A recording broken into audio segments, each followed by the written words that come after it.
Ya, udah terlihat kan ya, teman-teman? Sudah, Pak.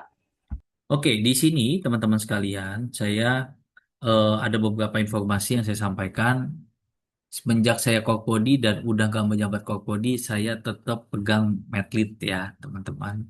Kami bertiga, saya, Bu Opi, dan Bu Susan. Baru kemarin kita penyamakan persepsi, baru semalam lebih tepatnya, untuk apa yang akan kami ajarkan kepada teman-teman selama satu semester ini. Nah, di Google Classroom ini saya udah berikan ebook sebagai buku panduan teman-teman di dalam mata kuliah metodologi penelitian, ya ebook, kemudian ada pedoman skripsi, riset sarjana terapan, kemudian contoh-contoh skripsi APD kakak tingkat kalian sama materi hari ini. Nah, ebook ini memang saya gunakan dari saya S1 sampai S3. Ini buku mantep lah. Ya, meskipun dia internasional, tapi buku pegangan saya yang saya selalu pakai khususnya di Medlit. Oke. Kemudian ini pedoman. Jadi teman-teman nanti kan akan dapat 2 kali Medlit ya. Medlit yang di semester ini kalian fokus untuk di penelitian kalian. Nanti yang di semester depan kalian fokus untuk membuat prototipenya. Ya, jadi nanti pada saat kalian akan tugas akhir, kalian punya kebebasan memilih apakah kalian akan project, apakah kalian akan berbasis penelitian. Jadi disesuaikan dengan kalian, kami bertiga nanti tugasnya hanya mendorong dan memberikan ilmu kepada teman-teman. Ini loh kalau penelitian, ini loh berbasis by project gitu. Tapi pada prinsipnya adalah teman-teman di semester ini harapannya udah punya gambaran, udah punya program, udah punya eh, dasar sehingga nanti ketika teman-teman akan menyusun itu akan lebih mudah. Ya, kemudian ini contoh skripsi cutting kalian, teman-teman bisa jadikan referensi atau kalian bisa mau ke perpus buat lihat, sok mangga silakan. Ya, ini silakan nanti bergabung. Yang baru bergabung di Google Classroom ini baru 18. Silakan tadi saya udah kirim link GCR-nya ke arah sama kode kelasnya ya. Nanti silakan bisa bergabung dan silakan bisa di-download apa yang menjadi eh, bahan materi di mata kuliah Medlit ini. Teman-teman selama satu semester akan bersama saya dan yang akan menjadi nanti teman-teman mohon dicatat. Kita udah sepakat bahwasannya yang menjadi UTS kalian adalah nantinya kalian membuat bab 1 sampai bab 3. Ya. Kemudian sama seperti cutting sebelumnya, nanti untuk UAS kalian, kalian selesaikan karena bab 1 sampai 3 udah selesai, bab 4, bab 5 dan artikel. Ya, artikel eh, jurnal, artikel ilmiah dan besar harapan kami artikel tersebut bisa dipublikasikan. Ya. Nah, itu yang jadi 2 proyek. Jadi proyek yang pertama untuk UTS itu adalah teman-teman membuat bab 1 sampai bab 3. Kemudian nanti setelah UTS teman-teman membuat bab 4, bab 5 plus artikel. Ya, itu untuk UASnya. Nah, kemudian nanti silakan PJ kelas, Rachel sama Ara buat mengkoordinir teman-temannya. Silakan tentukan satu topik penelitian. Ya, silakan tentukan satu topik penelitian. Penelitiannya antara kalian itu berbeda-beda, jadi nggak boleh sama. Kenapa? Supaya menghindari teman-teman itu bekerja sama. Karena kan tugas akhir tugas kalian sendiri. Jadi belajar untuk membuat dengan sendiri. Itu ya, teman-teman. Jadi setelah perkuliahan ini, silakan teman-teman tentukan topik yang akan menjadi proyek kalian sampai dengan UAS. Nah, untuk oh, proyek kalian sampai dengan UAS, topiknya atau judul, ya seolah-olah kalian lagi bikin skripsi lah ini. Ya, itu berbeda satu sama lain. Nah, kemudian untuk objek penelitiannya nanti silahkan setelah kuliah ini selesai, kalian bisa mencari entah perusahaan atau entah objek penelitian itu ini ya teman-teman sekalian itu bebas. Tapi saya nggak mau teman-teman objek penelitiannya itu kan kita di APD ini ada beberapa profil lulusannya. Nah, beberapa profil lulusan.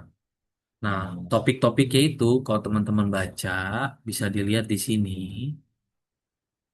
di pedoman skripsi ini. Kita lihat ya di sini ya. Nanti teman-teman bisa lihat. Ini topiknya itu ada di halaman. Ya, biar kita sama-sama melihat dan teman-teman saya wajibkan untuk baca ini. Karena apa? Karena ya ini panduannya. Jadi kalau nggak ada panduannya pun ya akan bingung gitu.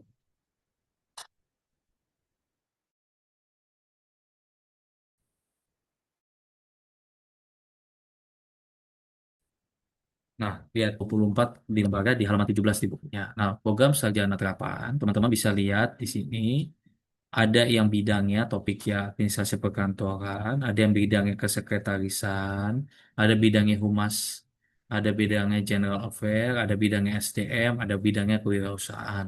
Silakan dipilih dari 6 eh, topik ini. Jadi nggak boleh keluar dari keterkaitan 6 ini. Ya, kemudian kalau teman-teman lihat di sini hanya satu variabel. Contoh ya, satu variabel itu hanya satu topik, satu masalah aja yang diangkat.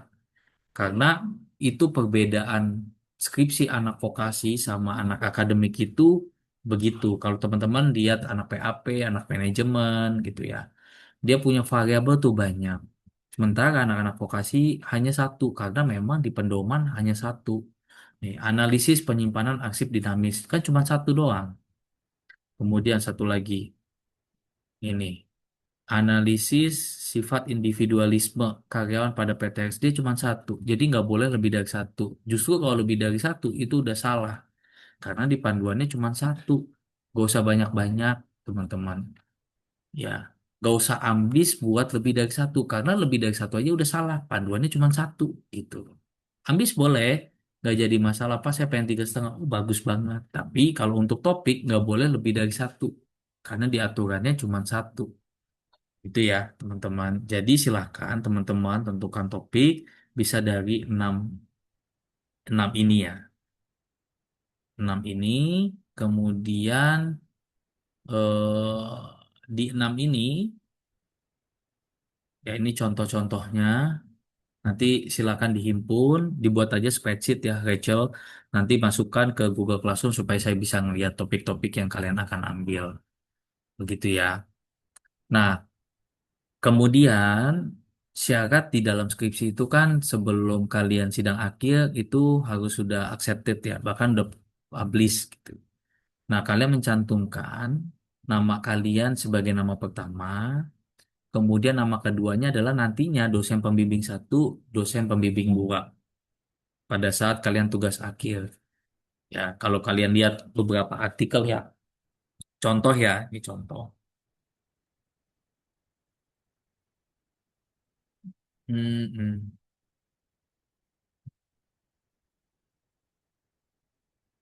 Ini contoh, sebentar.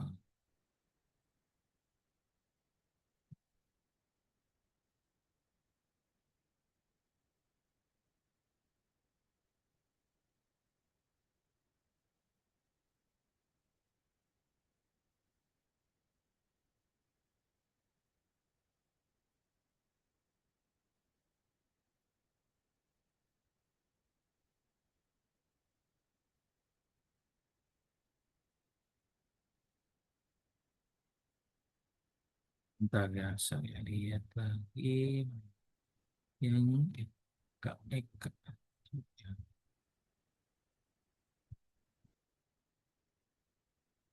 Nah, kayak gini ya, ini contoh aja ya teman-teman ya.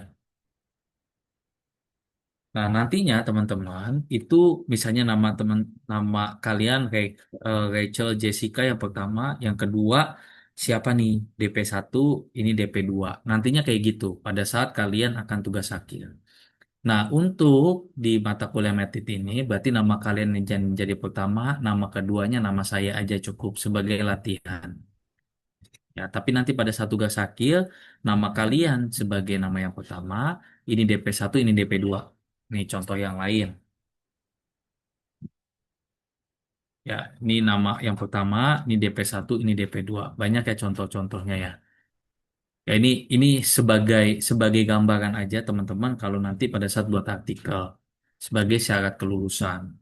Gitu ya, buat syarat kelulusan skripsi nanti pada saat ini. Nah, untuk di mata kuliah merit ini, kalian nantinya untuk UAS itu nama kalian yang pertama, nama kedua adalah nama saya. Oke, itu kemudian saya balik lagi. Ya, jadinya nanti ketika udah buat, draft artikelnya pun sama dibuat demikian. Nah, teman-teman sekalian, ada yang mau ditanyakan dulu kah?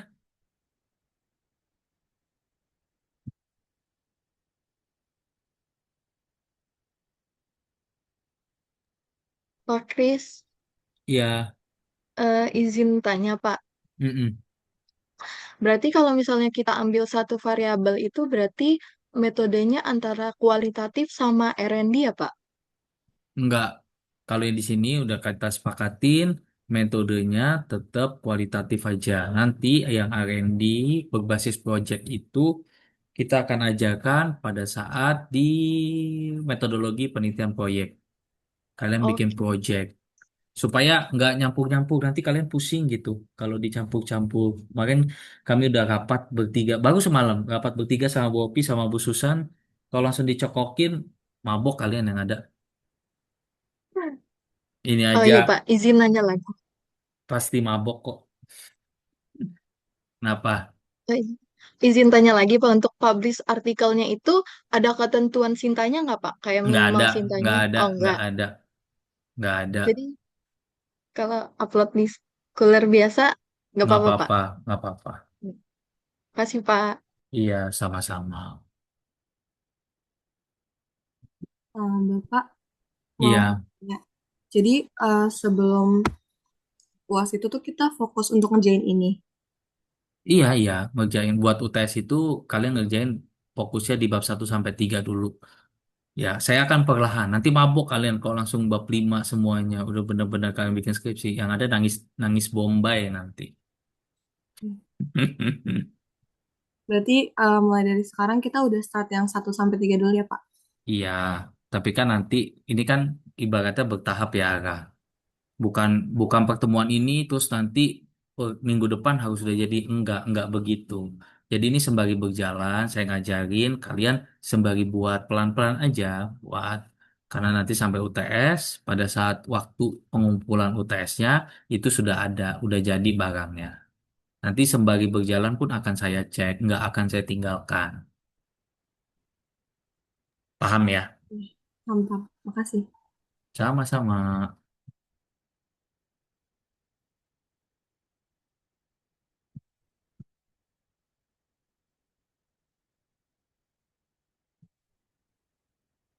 Oke, ada lagi teman-teman yang mau tanya silakan.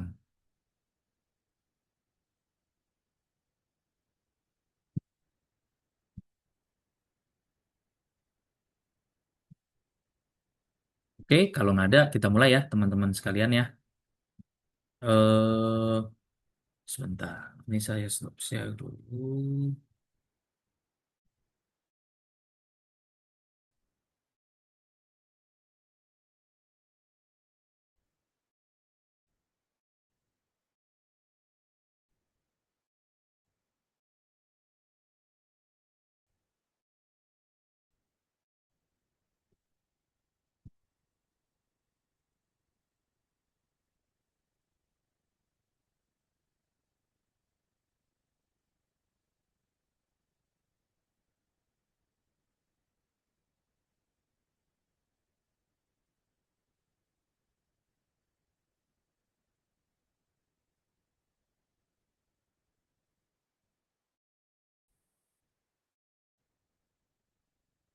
Oke, teman-teman, saya balik ya. Nanti yang itu saya take down dulu untuk materinya. Saya sepertinya ada pertimbangan lain. Nanti saya akan upload lagi ya. Sebentar ya. Ini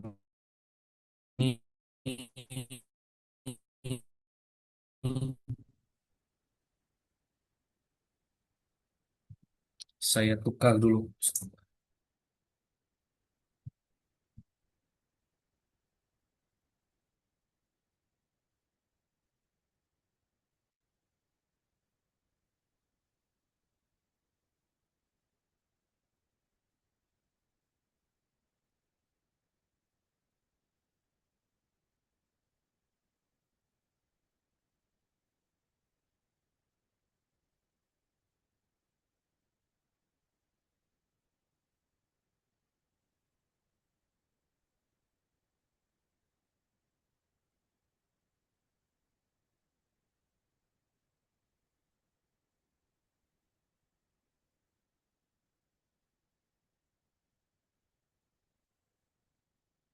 Oke, saya mulai. Ini tadi saya sedikit ganti karena kalian nanti ada topik ya, topik-topik yang akan kalian ambil.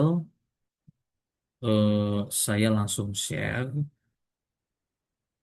beberapa hal berkaitan dengan materi. Jadi materi pertemuan pertama, materi pertemuan kedua itu saya akan gabungkan ya teman-teman sekalian. Oke, teman-teman, sebentar. Saya mulai dari pertemuan kedua dulu. Udah saya share ya, supaya nanti teman-teman tuh nggak bingung.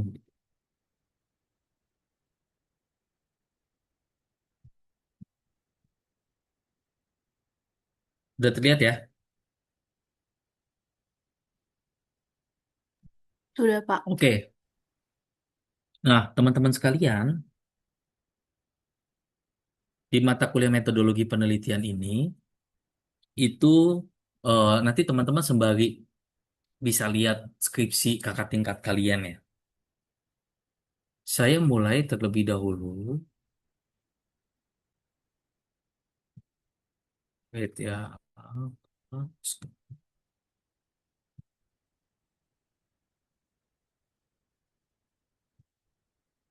Bentar.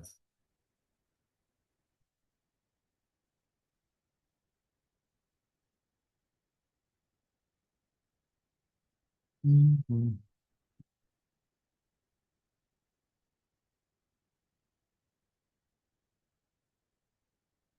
Oke, komponen latar belakang masalah.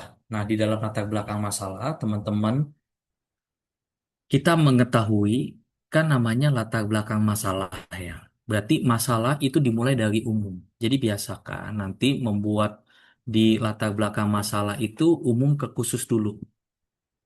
Ya, membuat umum ke khusus dulu. Kemudian, masalah khususnya itu isu yang teman-teman akan teliti. Ya, jadi contoh pertama-tama berkaitan dengan perekonomian Indonesia misalkan atau digitalisasi yang lagi berkembang kayak gitu ya. Kemudian artificial intelligence yang lagi berkembang. Itu misalkan topik umum terlebih dahulu. Kemudian makin mengerucut berkaitan dengan masalah khusus. Nah, isu apa yang teman-teman akan angkat? Kan masalah itu banyak ya. Teman-teman tinggal pilih salah satu. Ya, salah satu permasalahan yang kalian akan angkat. Jadi kalau kalian membuat latar belakang masalah, biasakan dari umum ke khusus. Jadi masalah umum terlebih dahulu, mulai mengerucut sampai pada masalah khusus yang teman-teman akan teliti.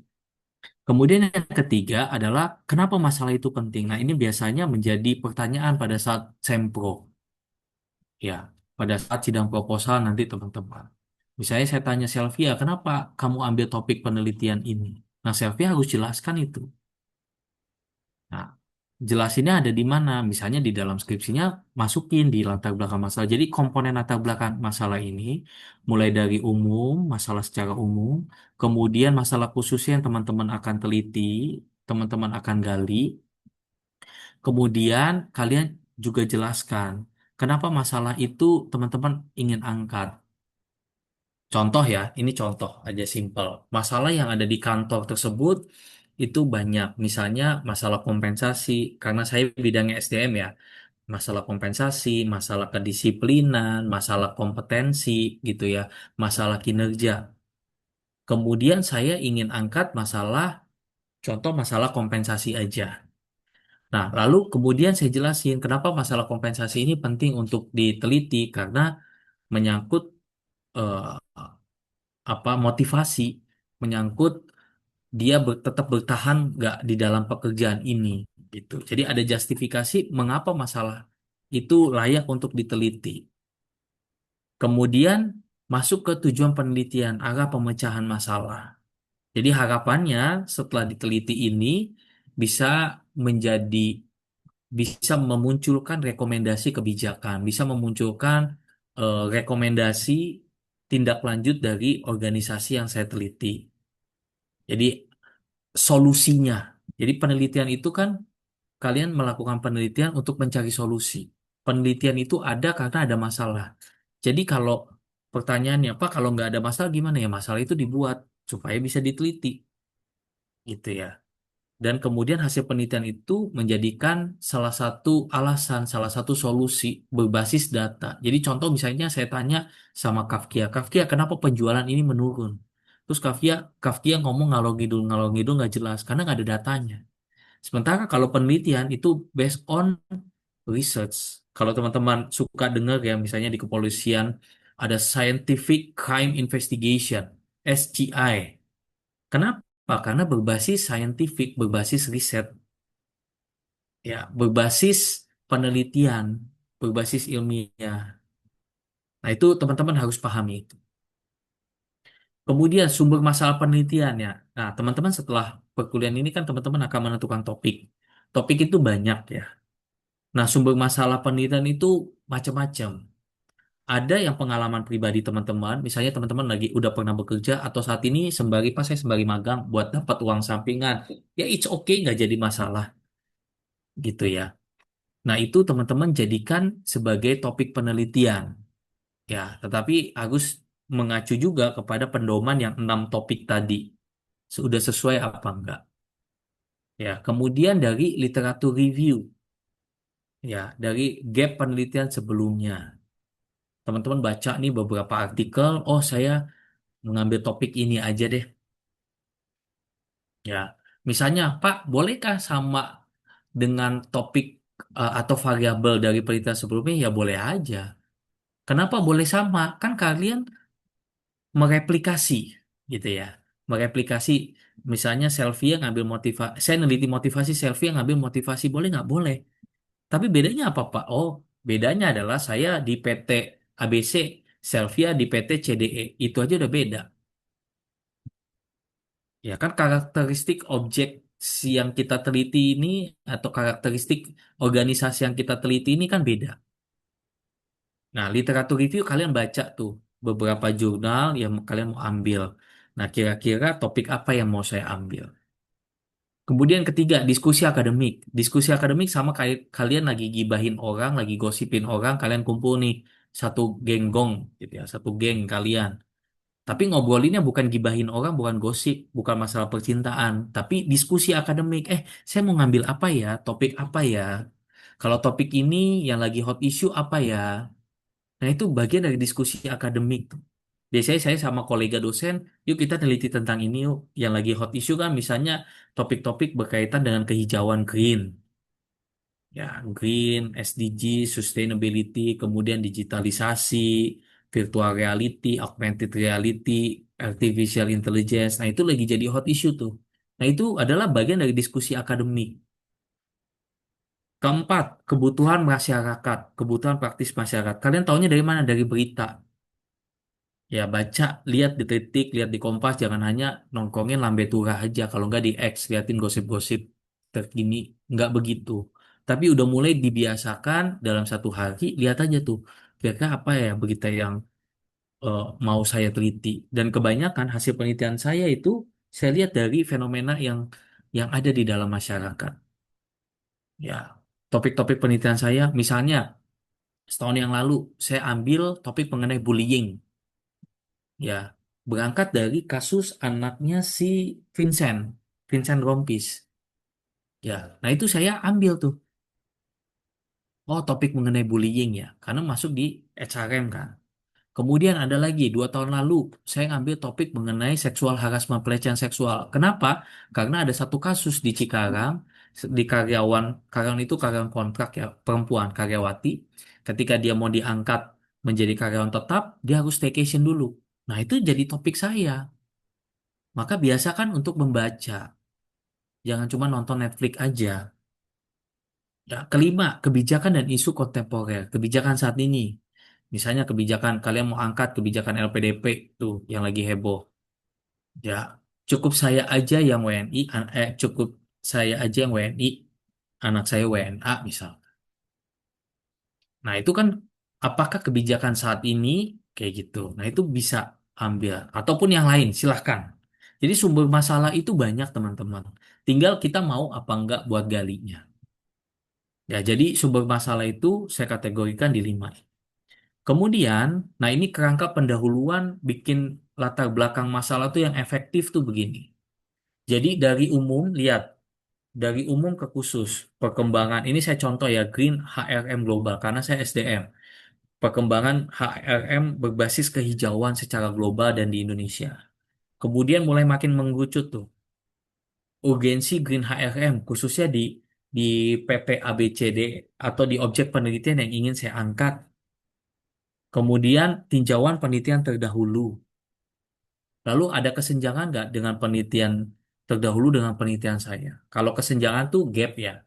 Contoh, kesenjangan itu tuh macam-macam. Nanti di beberapa slide berikutnya saya akan kasih insight ya. Ini contoh aja ya. Kesenjangan penelitian-penelitian sebelumnya neliti 4 variabel. Saya cuma 1 variabel. Udah kesenjangan nggak? Kesenjangan. Selvia meneliti di PT ABC, di saya di CDE. Kesenjangan nggak? Kesenjangan. Penelitian sebelumnya kuantitatif, saya kualitatif. Kesenjangan nggak? Kesenjangan. Ya. Penelitian sebelumnya misalnya dia kuantitatif ada pengaruh. Saya kan pakainya kualitatif. Ya. Nah, dari kesenjangan ini muncul kebahaguan. Jadi ini saling melengkapi ya. Karena ada kesenjangan, ada gap, maka ada kebahaguan. Jadi contoh, kalau kalian lihat ya, produk-produk kecantikan. Kalau dulu mana ada yang hijab collection. Nah, sekarang karena belum ada produk yang hijab collection, sekarang beberapa sampo ada yang hijab collection, bahkan softener yang hijab collection. Karena ada celah di situ, belum ada tuh yang mengisi kekosongan tersebut. Maka muncul kebahagiaan itu tadi.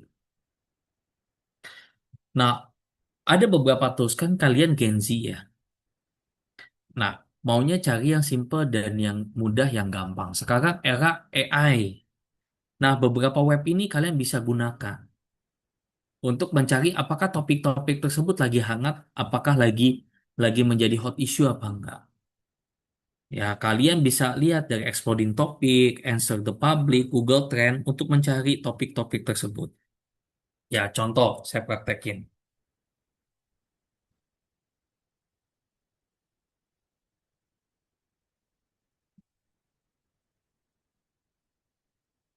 Google Trends. Ini contoh aja ya, teman-teman.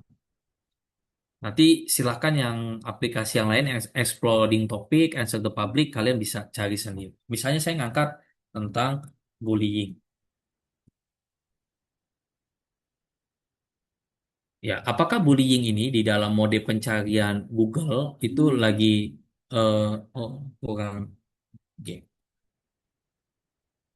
atau perundungan lah, lagi menjadi hot issue nggak? Oh masih. Kemudian kita bisa tarik nih di sini 3 bulan terakhir. Ya, kita bisa tarik tuh. Nah, up and down tapi masih relevan, gitu ya.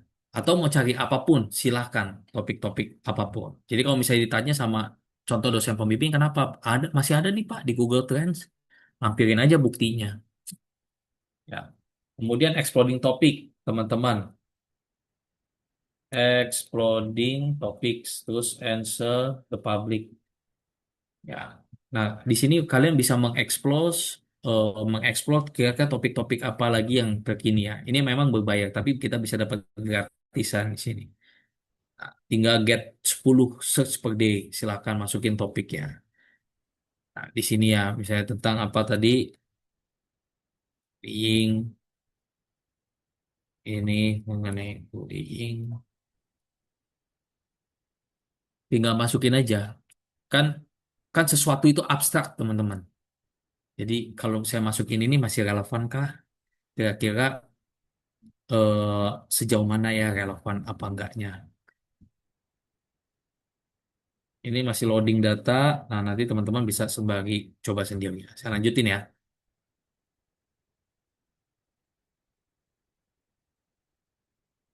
Jadi, exploding topic, Google Trend and Answer the Public adalah tools yang sangat berguna untuk mengidentifikasi topik-topik yang sedang trending. Exploding topic menunjukkan topik yang sedang naik popularitasnya. Google Trends memperlihatkan tren pencarian dari waktu ke waktu. Dan Answer the Public memberikan insight tentang pertanyaan yang sering diajukan orang terkait suatu topik. Jadi, beberapa tools ini bisa kalian gunakan. Tapi nggak harus ini loh. Ya, teman-teman bisa bisa baca Google Scholar atau bisa pakai ChatGPT bebas kayak gitu. Nah, ini sebagai salah satu tools untuk membantu teman-teman. Cuma kan masalahnya kalau teman-teman masukin ChatGPT, referensinya dari mana? Nah, ketika masukin bisa masukin kayak gini, terus minta dilampirkan buktinya. Nah, teman-teman ini bisa jadi masuk di dalam lampiran gitu ya. Kadang-kadang kalau saya pakai coba ChatGPT minta referensinya, kadang-kadang ngaco tuh referensinya. Nggak valid, nggak sumber kebenarannya itu kadang masuk ke blogspot, kadang masuk ke magazin yang nggak jelas, dan lain sebagainya. Ya, ini sebagai sarana aja teman-teman dalam menentukan topik. Kemudian kan topik itu luas ya, teman-teman. Nah, teman-teman bisa menganalisis nih, kira-kira apakah yang mau saya angkat ini terminologi namanya itu sesuai apa enggak? Kan bullying, bullying itu kan konsep umum, konsep yang banyak. Kayak misalnya arsip-arsip itu kan umum kan. Kalau lebih spesifik lagi ada arsip aktif, arsip dinamis, kayak gitu ya. Arsip inaktif, ya. Nah, sama bullying itu yang sesuatu yang umum. Nah, kalian bisa cari open knowledge map ya untuk membantu memvisualisasikan teman-teman memetakan area penelitian ya kira-kira terminologi nama untuk saya ambil menjadi topik penelitian itu apa ya gitu ya. Nah, AI dapat membantu mengidentifikasi klaster topik, tren penelitian dan potensi area yang belum banyak dieksplorasi. Kita praktekin. Jadi contoh ya teman-teman. Ini exploring topik udah muncul kan nih kayak gini ya. Nih answer the public masih loading lama ya. Open Knowledge Maps. Sembari buka aja ya, teman-teman bisa praktekin langsung. Contoh mengenai bullying. Nah, Open Knowledge Map ini dia memetakan dari penelitian-penelitian sebelumnya. Ya, kira-kira nama yang cocok dari penelitian sebelumnya, banyak-banyak peneliti sebelumnya itu ngambil terminologi nama apa. Kayak misalnya ini, motivasi. Motivasi kan tuh banyak ya. Kalau di penelitian tuh ada yang namanya motivasi kerja, motivasi karyawan. Ya, kalau kinerja, kinerja tuh baik, kinerja tuh umum. Khususnya apa? Kinerja karyawan, kinerja organisasi, kayak gitu. Kompensasi, kompensasi juga misalnya termasuk bisa dikategorikan umum. Apakah kompensasi langsung, apakah kompensasi tidak langsung. Nah, Open Knowledge Map ini membantu teman-teman. Misalnya saya mau ambil apa? Bullying behavior, cyberbullying. Nah, ini cocok nih, saya cyberbullying. Kemudian pro-bullying attitudes, apalagi workplace bullying, job satisfaction. Nah, ini dari jurnal-jurnalnya. Nah, kalian bisa memetakan itu. Ya, bisa memetakan kira-kira terminologi yang nama yang mau saya ambil apa ya buat jadi eh, topik penelitian saya. Jadi misalnya contoh ya, analisis cyberbullying di PT ABC misal atau di biro apa gitu. Ini contoh aja ya. Sekali lagi contoh. Oke, saya kembali lagi. Jadi teman-teman bisa menggunakan ini, Open Knowledge Map. Lalu pentingnya rumusan masalah. Nah, kalau misalnya di studi kualitatif, pentingnya pertanyaan penelitian sama aja. Kalau di kuanti namanya rumusan masalah. Kalau di kuali, pentingnya rumusan masalah. Di mana rumusan masalah ini menjadi dasar seluruh proses penelitian. Ya, menjadi dasar seluruh proses penelitian. Jadi, sekali lagi, penelitian itu ada karena masalah. Jadi di dalam pertanyaan penelitian kalian munculkan masalahnya tuh apa. Kemudian dari rumusan masalah ini mengarahkan ke literatur review. Literatur review itu tinjauan pustaka bab 2. Metodologi itu bab 3 dan analisis bab 4. Ya. Jadi kan misalnya gini, teman-teman mau ngambil masalah mengenai kompensasi. Berarti literatur reviewnya isinya adalah mengarahkan teman-teman teori-teori yang berkaitan dengan kompensasi. Jadi nggak nyambung kalau misalnya nih, Selvia mau ngambil temanya kompensasi tapi literatur reviewnya kinerja, nggak nyambung. Atau misalnya Selvia mau ngambil eh, topik arsip inaktif tapi ngambilnya mengenai cyberbullying, literatur review kan jaka sembung bau golok, nggak usah disambungin ya. Nah itu contohnya teman-teman. Ya. Kemudian menentukan kontribusi penelitian terhadap teori penelitian. Jadi kontribusi ini maksud dan tujuannya adalah urgensi pentingnya penelitian. Penelitian ini penting untuk dilakukan. Kenapa? Untuk memunculkan kebijakan atau polusi yang berguna bagi kemajuan organisasi atau kemajuan perusahaan. Misalkan demikian. Nah, catat ya, atau udah direcord kan? Nanti bisa teman-teman bisa highlight lagi ya, apa yang saya sampaikan. Nah, kriteria masalah penelitian yang baik. Ya, masalah yang baik itu dapat diuji dengan pendekatan ilmiah. Kenapa penelitian itu dikatakan ilmiah? Karena ada metodologinya. Jadi kalau kalian cuma bikin makalah-makalah aja, itu nggak bisa dikatakan ilmiah, teman-teman. Ya, dikatakan ilmiah kenapa? Karena ada bab tiganya. Bab tiga itu apa? Metodologi penelitian. Ya. Kemudian penting secara akademik maupun praktis. Jadi kalau misalnya nih ya, eh, Kafkia neliti ya, bab 1 sampai 5 tebalnya 200 halaman contoh ya. Terus kan dia neliti di PT ABC. Terus Pak, ini rekomendasi hasil penelitian saya nih Pak. Dia kasih ke manajernya. Nah, teman-teman, menurut teman-teman, manajernya baca nggak itu 200 halaman itu tadi? Kebanyakan nggak baca. Enggak. Iya. Kalaupun baca, teman-teman, bacanya itu dia langsung ke bab 5 rekomendasi, saran. Ya, apa sarannya? Kafkia to the point aja. Pak, bisa dilihat di bab 5 Pak. Nah, tapi PR-nya adalah untuk sampai ke bab 5 kan kalian harus bikin bab 1, bab 2, bab 3, bab 4, bab 5. Bagi user, bagi si pengguna eh, atau yang memanfaatkan penelitian kalian, mereka nggak butuh tuh bab 1 sampai bab 4. Mereka nggak butuh. Karena bukan tugasnya dia bab 1 sampai bab 4. Mereka cuma ngeliat bab 5. Tapi untuk sampai di bab 5, kalian harus ngelewatin bab 1, bab 2, bab 3, bab 4. Baru sampai pada kesimpulan dan saran. Sarannya apa? Itu yang paling penting. Bagi akademik, bagi praktis.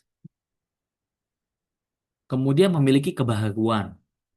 Ya, penelitian ini penting karena apa? Ya, untuk membuat SOP, membuat kebijakan baru, kemudian layak diteliti. Ya, layak diteliti itu maksudnya gini. Ini kalau umumnya di anak-anak akademik ya, kan variabelnya banyak. Variabelnya banyak, saya akan tanya, kamu kuat nggak? Kalau nggak kuat, nggak usah dipaksain. Atau misalnya layak ditelitinya itu dalam arti konteks mengenai biaya, waktu, dan tenaga. Contoh, sampelnya itu seluruh Indonesia. Kemudian nanti saya tanya tuh, kalau seluruh Indonesia kamu sanggup nggak? Duit kamu cukup nggak buat pergi ke Aceh, pergi ke Papua, naik pesawat? Cukup nggak uangnya? Kalau nggak cukup ya udah nggak usah. Yang sesuai dengan kemampuan aja. Kemudian relevan dengan disiplin ilmu. Ya, udah pasti sesuai sama disiplin ilmu APD. Apa Pak disiplin ilmunya? Lihat aja tuh tadi 6 topik yang ada di panduan. Dibuka, dibaca. Nah, kebaruan. Kebaruan tuh apa sih Pak? Nah, kita lihat. Kebaruan itu dibagi jadi 3. Ada low novelty, ada middle novelty, ada high novelty. Nah, terus Pak, kalau kami ini anak S1 atau D4 di mana? Gak usah yang jauh-jauh ke middle atau high. Ke low novelty aja. Nanti kalian mabok ke middle sama ke high novelty. Ya, low novelty itu kebahagiaannya apa? Objek penelitian. Contoh, Kafkia tadi neliti di PT ABC. Si Selvia meneliti di PT XYZ. Nah, itu aja udah beda. Silakan diteliti. Ya, Pak, nih topiknya saya sama dengan cutting. Ya nggak apa-apa, kan penelitian itu bisa direplikasi. Tapi bedanya di cutting PT ABC, saya di PT XYZ. Beda nggak beda? Kemudian waktu penelitian, cutting nelitinya di tahun lalu, Pak. Saya neliti di tahun sekarang. Beda nggak beda? Ya. Kemudian kalau middle novelty, ini buat naik kelas di S2 misalkan. Pendekatan risetnya, ya. Kalau anak S1 mungkin saya kuali, Pak. Sekarang pendekatannya saya pakai kuanti, Pak. Kalau dulu saya ngambil populasi sampelnya, misalkan kalau kuali 4, Pak. Nah, sekarang saya banyakin, Pak, jadi 10. Atau kalau kuantitatif, saya ngambil sampelnya 100 responden, Pak. Sekarang saya ambilnya 200. Itu ya. Nah, itu middle. Kalau high, beda lagi. Kalau variabelnya, kalau saya dulu 1, sekarang variabel saya 5, Pak. Model penelitian ada yang intervening, ada yang mediasi, moderating. Nanti kalian tambah mabok. Nanti ini S3 ya. Ya. Nah, ini contoh-contoh kebaruan. Ya. Kalian posisi ada di mana? Low novelty aja. Nggak usah angku, sombong, dan jumawa. Ya, nanti dipelajarinya step by step. Oke, tapi paling tidak kalian bisa mengetahuinya. Oh, ini low novelty, middle novelty, high novelty. Nah, rumusan masalah dalam pertanyaan penelitian. Contoh ya, ini kalau studi kalian nih, anak KPD adanya posisinya di kualitatif. Kualitatif itu apa sih? Kualitatif itu kalian tuh mengeksplorasi makna, pengalaman, proses. Jadi kalian tuh wawancara, kalian tanya. Ya, kalian wawancara, kalian mengobservasi. Kalau kuantitatif, uji hubungan, uji variabel, kalian nyebarin kuesioner. Bedanya kalau kuantitatif kita nggak ngeliat emosi orang. Sementara kalau kualitatif kita tuh bertanya langsung. Jadi bagi teman-teman yang ada di Zoom ini terutama teman-teman perempuan, putuskan dulu urat malu kalian. Yang tadinya kalem-kalem, say cat, malu-malu kucing gitu ya. Say cat, putusin dulu. Kenapa? Karena dalam studi kualitatif kalian harus berani untuk wawancara, berani untuk berbicara duluan. Ya, biasanya misalnya kalian, contoh ya, ini misalnya anak muda kan, saya malu maju duluan gitu ya. Kan kamu yang suka, harusnya cowok duluan dong yang tanya. Nggak bisa begitu. Di dalam riset penelitian, dalam konteks penelitian ya, kalian harus berani buat tanya. Pak, boleh dengan siapa saya berbicara? Kemudian, menurut Bapak ada masalah apa ya di perusahaan ini? Pandangan Bapak seperti apa? Ya, nanti kita akan bahas di pertemuan-pertemuan selanjutnya. Nah, itu studi kualitatif tuh kayak gitu. Kita bisa melihat pengalamannya, bisa mengeksplorasi makna, prosesnya itu yang lagi berjalan tuh gimana. Kalau kuantitatif beda, kuantitatif kalian nyebarin aja nih Google Form isi. Tapi kan kita nggak tahu nih dia ngisinya dalam mood yang lagi swing kah, apa mungkin dia lagi datang bulan kah, atau dia lagi berkaca-kaca karena habis diajak makan malam gitu ya. Kita nggak pernah tahu. Itu kuantitatif teman-teman. Nah, yang ketiga adalah mixed method. Itu kombinasi, gabungan antara kualitatif dan kuantitatif. Nah, kalau mixed method nanti ya, teman-teman S2, S3 aja. Sekarang nggak usah. Tapi ini sebagai ilmu buat teman-teman. Mixed method itu gabungan antara kuali dan kuanti. Jadi kuantinya kalian tetap nyebar kuesioner, kualinya kalian tetap wawancara, kalian tetap observasi. Ya, ini contohnya. Kalau kualitatif, lihat yang paling atas. Bagaimana pengalaman guru dalam menerapkan pembelajaran berbasis proyek di sekolah menengah. Ini contoh aja ya. Jadi nanti kalian akan tanya tuh, ibu, ibu guru misalnya atau bapak guru, gimana pengalaman pembelajaran ini berbasis proyek? Boleh nggak tolong diceritakan? Nanti dia akan cerita. Ya, nanti dia akan cerita. Nah, oleh karena itu, dalam studi kualitatif, siapin tuh alat recording, HP gitu ya, atau kamera, buku tulis. Kalau kualitatif itu saya menganalogikan anak APD itu udah kayak detektif. Ya, udah kayak detektif. Lihat nih, dia selingkuh nggak sama gue. Lihat nih, dia jalan bareng nggak sama cowok lain. Udah siap tuh HP. Kok nggak siap rekaman? Ada pelakor nggak kayak gitu. Nah itu contoh ya. Itu kualitatif tuh emang demikian. Nah biasanya kalau saya studi ke lapangan, saya selalu bawa 3 tools. Tools yang pertama recording. Untuk saya nanti balik ke hotel untuk saya ngerekap. Misalnya saya studi ke lapangan ya, atau neliti ke lapangan. Record, nanti hasil percakapan wawancara saya dengerin lagi tuh ke hotel buat saya transkrip untuk saya ketik-ketik itu ya. Terus HP buat saya foto, ambil video, buat saya tuh benar-benar meresapi makna fenomena yang terjadi sama notes, buku catatan. Ya. Kalau kuantitatif lebih pada pengujian, terdapat pengaruh nggak motivasi terhadap prestasi. Nah ini kuantitatif nih, cuman nguji. Bedanya kuantitatif dia nggak bisa menguji perasaan, nggak bisa. Emang begitu ya. Saya bukannya godain kalian, enggak, emang begitu. Kuantitatif itu based on statistik banget. Sementara kalau kualitatif itu ya feeling banget, perasaan, emotions. Itu kualitatif. Kalau mix itu digabung. Jadi bagaimana pengaruh pengguna media digital terhadap literasi dan bagaimana siswa memaknai tersebut. Jadi dia gabungan antara statistik, antara data, antara logika dan perasaan. Jadi antara data dan emotion. Nah, itu mixed method. Lalu bagaimana teman-teman merumuskan tujuan penelitian?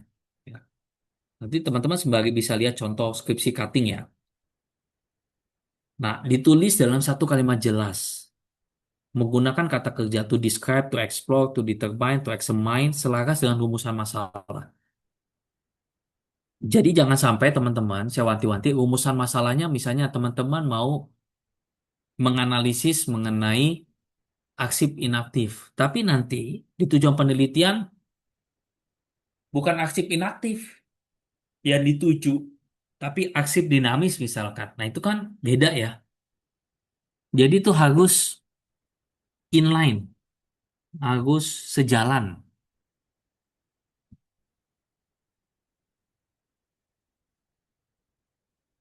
Nah, ini format purpose statement. Kualitatif, the purpose of this qualitative study to explore or understand, gitu ya. Kalau kuantitatif, the purpose of this quantitative study is to test or examine. Ini aja udah beda. Kalau kualitatif, sekali lagi, dia mengeksplor makna, fenomena, based on feeling, based on emotions. Sementara kalau kuantitatif, yaitu untuk menguji, mengetes, melihat dampaknya secara statistik ya. Kalau mix, dia gabungan antara explore kualitatif dan juga tes menguji secara kuantitatif. Nah, ini contoh tujuan penelitian. Ya. Kalau kualitatif, to explore the perception of university student about online learning during the pandemic. Kuantitatif, to examine the effect of entrepreneurial education on student entrepreneurial intention. Kalau mix, ya gabungan antara kuantitatif dan kualitatif. Nah, kesalahan umum teman-teman yang sering terjadi. Pertama, masalahnya terlalu luas atau kabur. Ini nggak jelas. Apa yang mau teman-teman tonjolkan? Nah, itu harus clear tuh. Masalah apa yang teman-teman ingin angkat? Kemudian tujuan nggak sesuai dengan masalah. Nah, ini hati-hati. Jadi, pertanyaan penelitian sama tujuan penelitian itu harus nyambung tuh, harus sejalan. Jadi nggak boleh pertanyaan penelitiannya ke kanan, tujuan penelitiannya ke kiri. Nah, itu beda. Kemudian nggak ada justifikasi akademik. Jadi misalnya teman-teman mau ngangkat satu kasus tapi nggak ada nih dukungan penelitian sebelumnya. Nah makanya saya ajarkan gimana cari topik yang baik. Kemudian cari terminologi topik tersebut secara akademik. Pakai apa? Open knowledge maps. Ya untuk memetakan terminologi yang tepat berdasarkan penelitian sebelumnya. Kemudian rumusan masalah dan tujuan penelitian tidak dibahas dalam hasil dan pembahasan. Nah ini juga keliru ya. Karena apa? Rumusan masalah atau pertanyaan penelitian dan tujuan penelitian itu harus dibahas, diulas. Diulasnya di mana, Pak? Di bab 4. Ya, karena bab 4 itu adalah hasil dan pembahasan.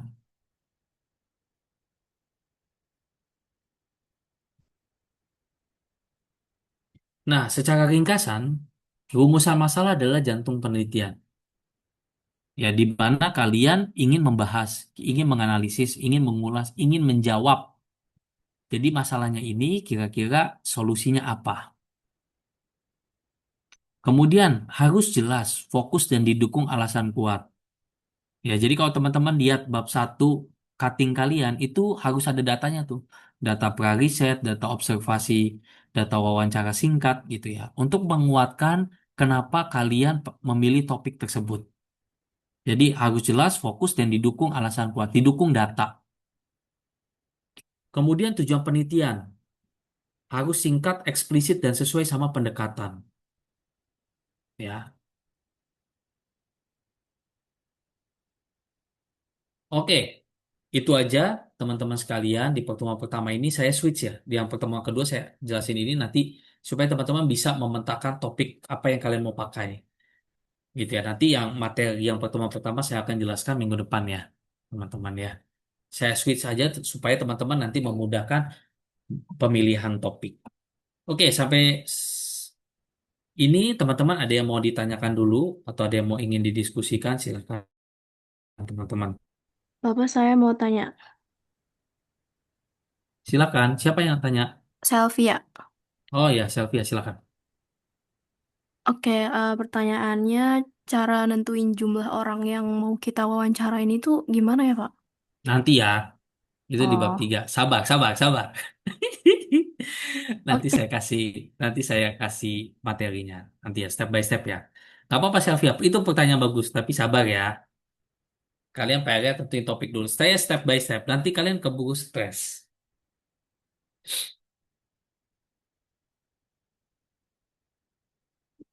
Oke, ada lagi teman-teman. Bapak saya mau izin mau nanya. Iya, Jadi kan tadi setelah ini kan kita bakal nyari topik ya, Pak. Tapi kayak iya. itu topik itu bakal dikasih rentan waktu selama berapa minggu, Pak, 2 minggu ya, jangan pencariannya. kelamaan ya. 2 minggu Nah, ya. setelah 2 minggu itu kan misalnya kita udah fix nih, udah ada topik yang kita ambil. Tapi selama berjalannya nanti kita apa bikin bab itu, terus di tengah jalan worst case-nya nyata topiknya itu nggak cocok, boleh kayak berubah gitu nggak sih, Pak? Boleh, tapi kamu harus siap tanggung resiko. Sekali topik itu berubah, kamu harus rombak total tuh, bab 1 sampai bab 3. Oh, berarti beneran harus dari ulang gitu ya, Pak? Iya dong, karena topiknya udah ganti, makanya hati-hati. Jadi ketika kamu rombak, makanya kalau kamu nanti sering-sering dengar curhatan cutting kalian ya. Kalau ada yang disuruh rombak judul, stres bombay mereka. Karena harus ngambil data ulang, harus ngerombak ulang, nambahin ulang, kayak gitu. Makanya hati-hati dalam pemilihan topik itu. Jadi benar-benar mantapkan hati, nggak boleh galau, nggak boleh gamang. Gitu ya, Amira ya. Baik, terima kasih ya, Pak. Sama-sama. Lanjut, siapa lagi? Bapak saya mau izin tanya. Iya, apa? Kan itu topiknya harus berbeda ya, Pak. Untuk Iya. mencegah kesamaan topik itu gimana ya, Pak? Apa? Supaya tidak terjadi kesamaan topik itu cara mencegahnya gimana, Pak? Ya, dibikin spreadsheet dong. Siapa cepat dia dapat. Jadi kalau kamu udah milih topik ini, ya yang lain kan akan kan spreadsheet kan online kan. Yang lain nggak boleh ngambil topik yang kamu pilih gitu. Makanya dilihat Berarti tuh bikin listnya.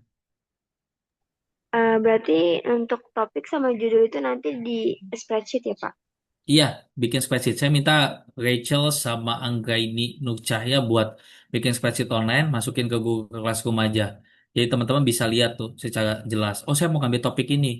Nah, pada saat mau ngambil topik itu, lihat dulu temannya udah ada yang ngambil belum. Makanya bikin beberapa alternatif. Kalau teman-temannya udah ada yang ngambil, jangan diambil. Nanti bisa ribut, bisa selek-selekan. Jadi lihat juga, saya bikin aturan demikian. Baik, makasih, Pak. Oke kakak, sama-sama kakak. Lanjut, siapa lagi kakak-kakak?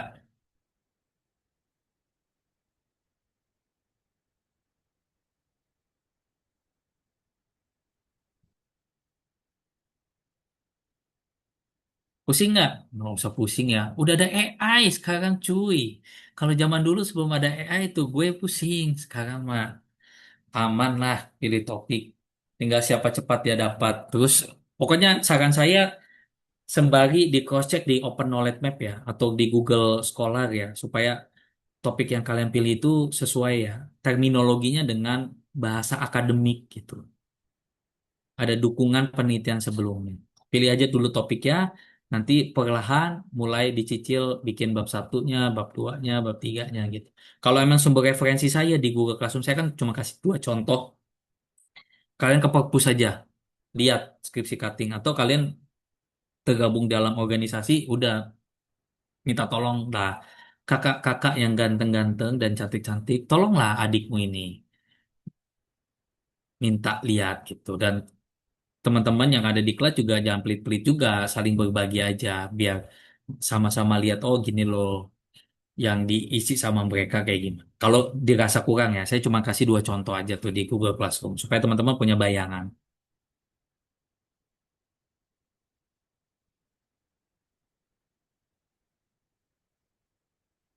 Oke, gitu ya teman-teman ya. Nah, PR buat teman-teman nanti tentukan topiknya. Ya kalau mau dicicil dari sekarang sok mangga silakan. Nanti minggu depan saya udah mulai fokus persiapan bab satu, bab 2 dan seterusnya. Saya sampai selesai nanti sembari mengalir gitu ya. Oke, ya udah itu aja dulu. Terima kasih buat teman-teman buat hari ini. Insya Allah minggu depan kita ketemu luring ya. Saya biasanya tuh medley tuh luring, harus luring. Saya nggak enak kalau medley tuh nggak luring gitu.